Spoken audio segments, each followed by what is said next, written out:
For people who are getting ready to start this journey and for those who are new on this journey, one of the biggest questions and concerns that they have is what is the long-term effects on your facial structure as time goes on and you wear dentures for quite a long time, 10, 15, 20 years of having traditional dentures or longer.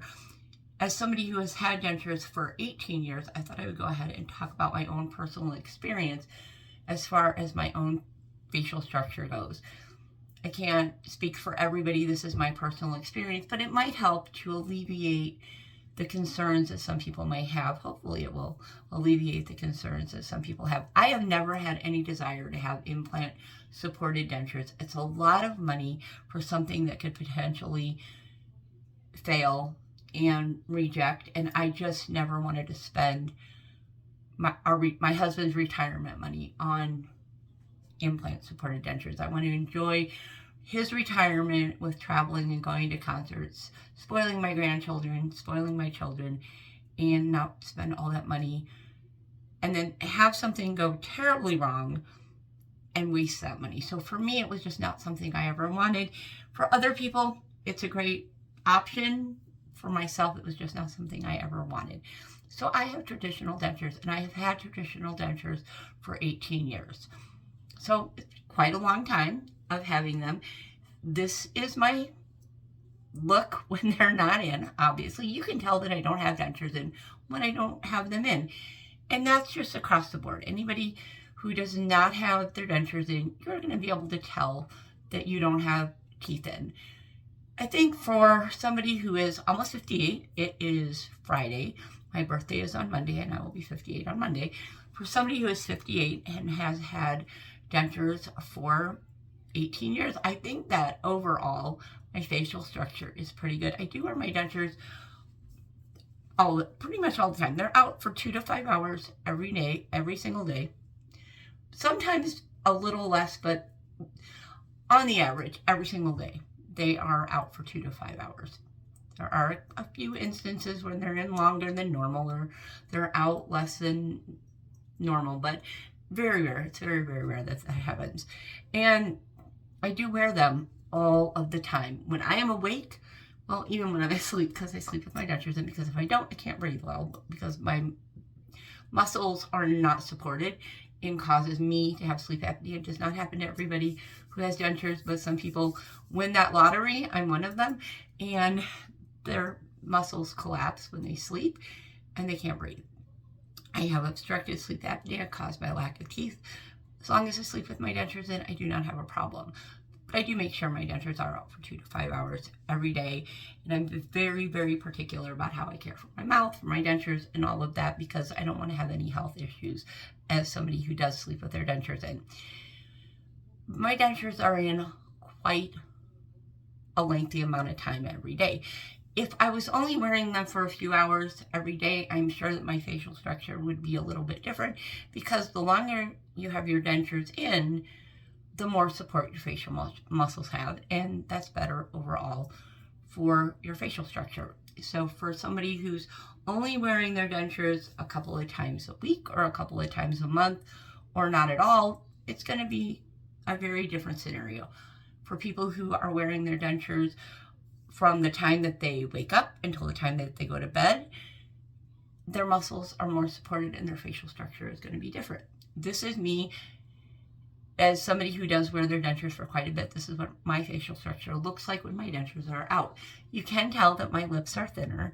You can see that my cheeks are in, and you know, there's no structure here. You can tell it's noticeable. It's not like if I went out in public right now, people would know that I didn't have teeth. It wouldn't bother me, but they would know. And this is what I look like with them out. And that's my gums with them out. And then when they're in, my facial structure does change just a bit. With them in, my lips are fuller and my cheeks have more support. They're not caving in on the sides. And like I said, you can tell my lips have more support. Everything is more supported when I have my dentures in. There is a difference compared to when they're out. I have a lot more structure to my face when my dentures are in. And my face isn't caved in when they're in. When my dentures are in, everything is supported, everything is filled out. I do have dentures that have lip support, which I really appreciate because they go all the way up to here. I don't want to press down because I don't have adhesive on my dentures right now. So if I push here, my dentures are going to pop down, and I don't want them to do that because I don't have a towel in my sink right now, and I don't want to do anything to put my dentures at risk. But this is the difference when my dentures are in as opposed to the other me, same person, two smiles. But you can see the difference. There is a difference.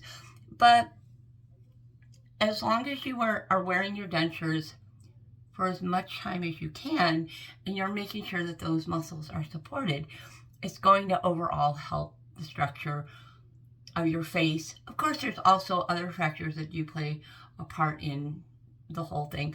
How much bone loss you have. I'm fortunate that I don't have as much bone loss as some people at this stage of the journey, but I had really healthy gums when my teeth were failing. It was because of cancer that my teeth were failing, and that was why I had to have my teeth extracted. My gums were fine. I've always had healthy gums, and I'm pretty particular about how I take care of my gums. But those things all play a factor. So there are going to be different things. You can't really tell which direction it's going to go for you. But I think that it's helpful when people see positive experiences and see that people have positive experiences on this journey, because it gives them hope and it helps them know that there are people who have positive experiences on this journey. And there are people who can have their dentures in without adhesive this long in the game. Yeah, right now, I don't have anything on the bottom, so I'm going to have that weird lisp. And still have dentures that fit well without adhesive. They're not moving. There's no movement. They're pretty securely in place. And I do know that I'm very fortunate. Not everybody does have the same journey that I have. It's a very individual thing, and some people have different experiences. Like I said, I think it helps to see people who are having positive experiences instead of always seeing the negative experiences, because those negative experiences pile up, and then it causes stress. It causes people to put off the inevitable and doing the things that they need to do, which jeopardizes their health. And they put it off because they worry about the long term. You need to take care of your health, and having failing teeth is not going to be good in the long run. There are so many potential health risks if you leave failing teeth in your mouth. So if you need to have your teeth extracted, it is something you absolutely need to do. Don't worry about the things that you cannot control. You have to just move forward, do your best, and just kind of go one day at a time. But I just wanted to share a positive experience, and hopefully it will help those who are concerned that everybody has negative experiences, that everybody has noticeable issues, even when their dentures are in 15, 18, 20 years down the road. I don't know what 2 years from now is going to be like, but this is almost 58, 18 years with dentures. And like I said, I know I'm pretty fortunate, but there are good experiences out there. I'm going to go ahead and go. I'll talk to you later. Bye.